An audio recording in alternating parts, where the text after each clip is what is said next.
Good morning. Hi. It's so nice to be back after our vacation time in Hawaii and the holidays and all that good stuff. So today I'm really excited to get to share with you my first and only magazine publication for 2022. It's actually the 23 winter edition of Spin Off magazine. So, yes, this is a spinning magazine, and the pattern that I have in it, which is called the Interlocking Button Cowl, is made with my own hand spun, which is really exciting too.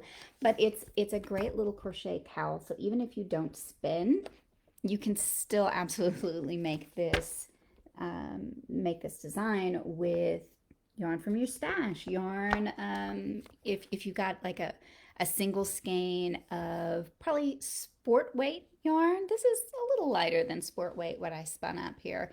But yeah, probably sport to DK weight yarn would work up about the same as what this is. So let me show you the cowl. So here it is. I think I worked it this way. So it has these tabs here, and yes, they do button and unbutton. So let me go ahead and I'm gonna pull it on first and let you see how it wears. So it's just a circle cowl, and it's a fairly small one, and so it just fits right there. And then you can play with the buttons a little bit. You can kind of lean them to one side, or you can have them go straight up and down. You could turn this, like turn the top over a little bit if you wanted it to lay down a little bit flatter, but I like having it up like this. And then I like to pull the buttons to one side or the other, either way. And then kind of let them fall, because these are kind of heavy ones. These are Raku fired clay. I bought these at an event somewhere. I don't remember which one. Dana Higginbotham, I believe, is the artist who made these. So this is a great piece for showing off buttons. All right, let me pull it back off so I can show you how it looks all stretched out too. So these buttons do come unbuttoned. I used toggle buttons. Whoops. And there went one of them in the floor. So when I make toggle buttons, and you know what, I need to do a video tutorial for this, but I put two buttons together, and these are connected using a jump ring that looks to be about a 6 to 8 millimeter jump ring. But that is only going to work if you have these buttons that have the post on the back. So they're called shaft buttons. I have also used just leftover scraps of yarn to tie them together. That works as well. But that way it's completely removable. If you want to, you can switch them over. These buttons on this side are actually a little bit too small for this project. But that's what I had at the time when I was putting them together. And so that's what I used. All right, so I am just unbuttoning it the rest of the way. And these buttons go through the treble crochet stitches. See, that back button is too small. So on these tabs, see there's the hole. We have a row of treble crochets, and that's the buttonhole. Let me show you this. And look at the way this color, sorry, backwards, right? Look at the way this color shifts. So when I spun this yarn, oh, Tove is here. Hi, Tove. Thank you. Yeah, I really love how this one turned out. So when I spun this yarn, I did it so that I would get these long color runs and these shifts between. So like this one is shifting silver into purple, and then so back to purple on this side. And then here's like a light silver to darker silver. And so I really love that you get to see that in this piece. And then of course the toggle buttons, they just intermesh when you button it up. And you could sew this together too. If you didn't want to fuss with the buttons, you could sew it together. So these just overlap like this. And then you take those off so they don't fall on the floor too. Okay, so they just overlap and intermesh like this, right? Just like that. And so you button it through those treble crochets. So that's why it's an interlocking buttons cowl. So let me show you the fiber that I started with. And now I know maybe you're not a spinner. And oh, Trish is here too. Hi, Trish. So this is, oh, I was going to say, if you're not a spinner, just bear with me. It's okay, but I'm going to geek out a little bit on spinning. Anyway, because it's a handspun project. So this is Winter Fancy. It is a Polwarth and silk blend fiber from Three Waters Farm. It is, oh, it doesn't say on here. I believe, oh, there it is. Yes, 80% organic Polwarth and 20% cultivated silk. So this fiber is really, it's soft and warm, and the silk gives it some nice drape. And so see, this is how it's dyed in these little segments of color, right? And so what I did to spin this is I split this in half. So I just pulled this fiber apart and split it down the middle. But then I left it connected. So when I got to the other end, this isn't all of it. Here's the rest of it. But when I got to the other end of it, then I left this part connected and then just sort of overlapped it. So like this. So I would have had to separate this part right here so that they could overlap. And that way the color mirrors itself from one side to the other. And then as I spun it, so before I start spinning, because this is really dense, I pre-drafted it, right? And so I would pull this fiber out. I'm trying to do it on the screen. I usually do it like here, because this is kind of tough to pre-draft. Trish, it is pretty, isn't it? All right, so see, you stretch those fibers out, and that makes them easier to spin from because, see, now they're pulling apart, right? And so it's not so, like this doesn't pull apart. And so pre-drafting it helps stretch those color lengths out so that I got those nice long color runs. And then when I plied it, I used a chain ply method, and so that's kind of like a big braid. And so that makes it easier for me to manipulate those color shifts and make it really subtle and keep those really long color runs, because if I plied it together, it would basically cut my color runs in half. So I was able to keep the really long lengths of color by doing it that way. So that's the fiber. Again, that's from Three Waters Farm, and it's a Polwarth wool and silk blend. And this is my leftover from the cowl. So this is what the handspun yarn looks like. Oh, they used it for the magazine, right? And so that needs to be rewound for sure. But you can see these like chunks of color.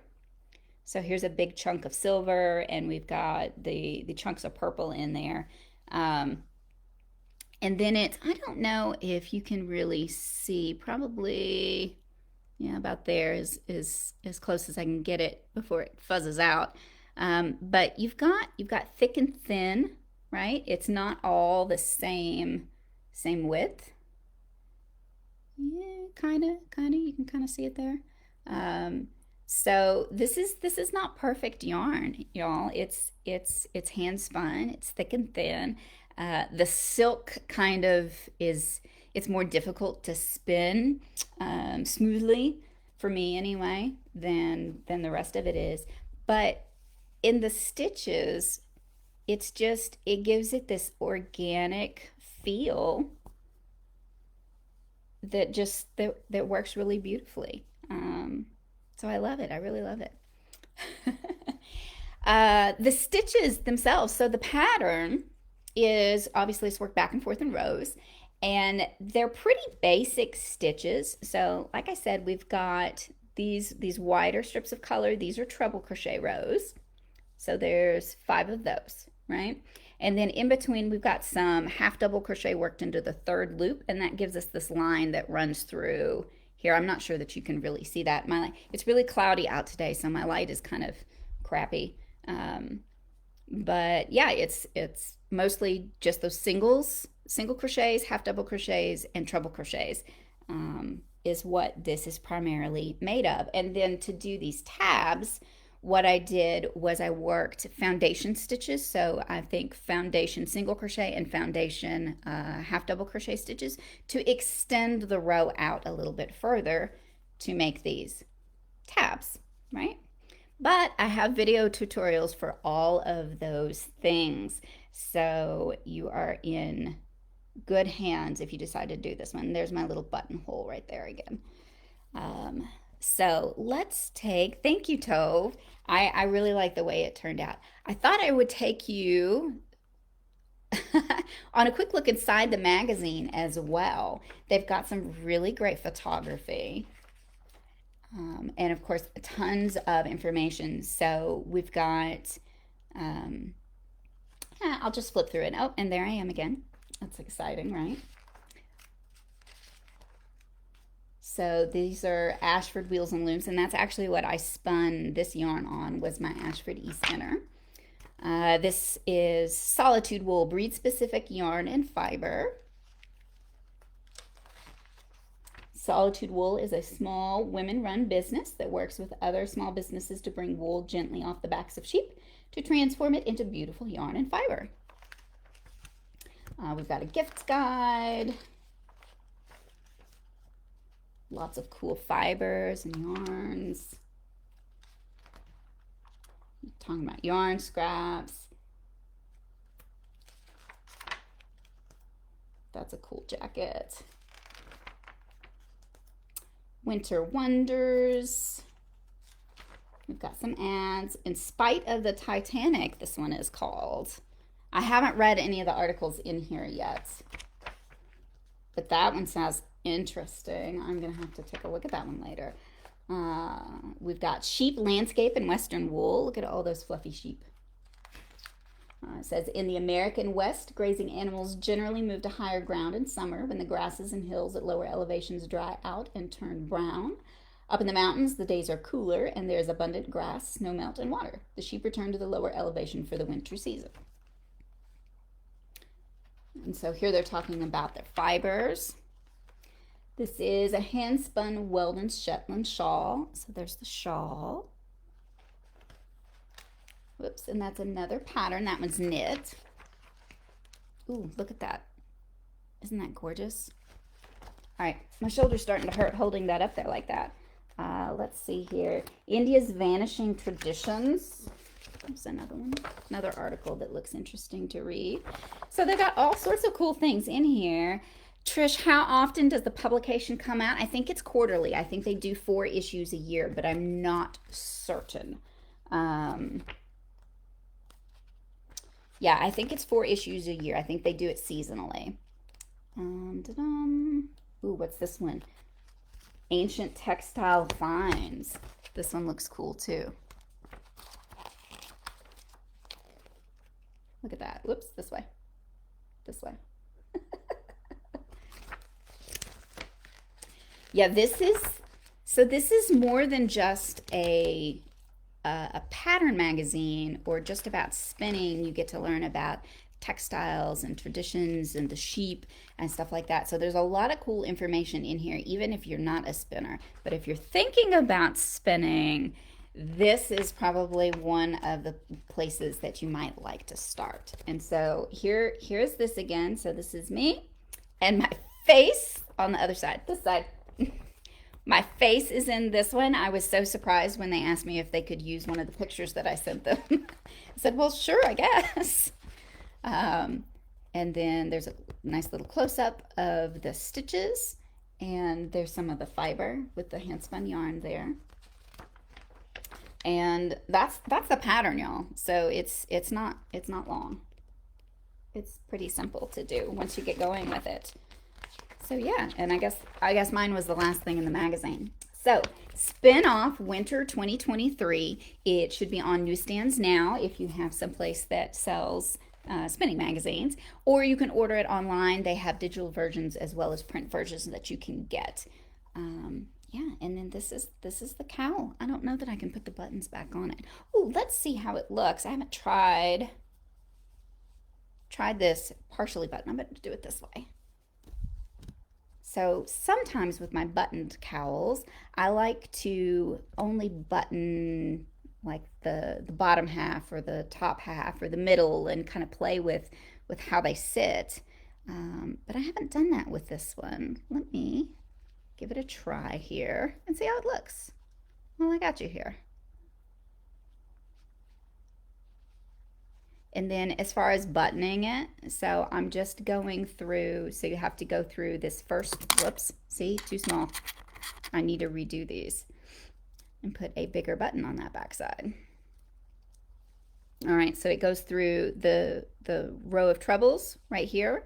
And then I actually put it through, since this button is so small, not through the trebles on the back side, but through like the top of the stitch where there's a smaller space to hold it on there.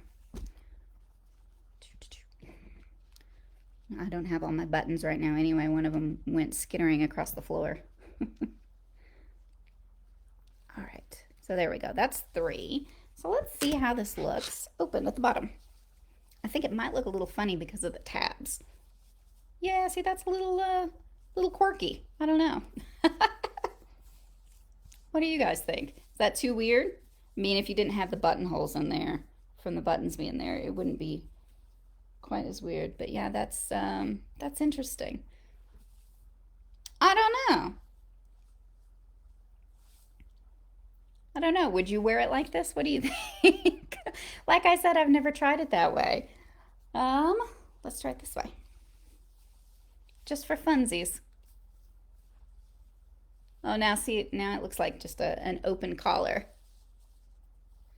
Oh, good luck, Tove. Oh, you couldn't do it? Tove, I got you. I'll talk to you after this. I'm going to be getting a few copies myself. So, yeah, I got you. Yeah, no, this doesn't work with it up here. I don't like this. It's kind of weird. But it was interesting with it open on the bottom. Yeah, so you just button it the rest of the way up. And that's the cowl. Ta-da! Trish, you love it. I do too. I think it turned out really well. And it's different. You know, it's unusual with the interlocking, and it's a great way to show off some cool buttons. Let me put this last one back in and pop it through here. Does anybody have any questions about it? Checking comments. It came unbuttoned, didn't it? It did. I don't see any other comments or questions. There went my button. We'll turn it over. There. So there's the cowl. Okay, well, I guess I will let you guys go. This is, again, in the Winter 23 edition of Spin-Off Magazines, and it is available now. So let me know if you've got questions. I dropped the link to not only the magazine, well, it's the preview for the cowl. So you can actually preview the articles that are in it, which I think is a cool feature that they have on their website, as well as ordering the magazine. And I also included a link to Three Waters Farm for you in the video description. So that will be posting shortly. And I will let you guys go. Talk to you next time. Bye.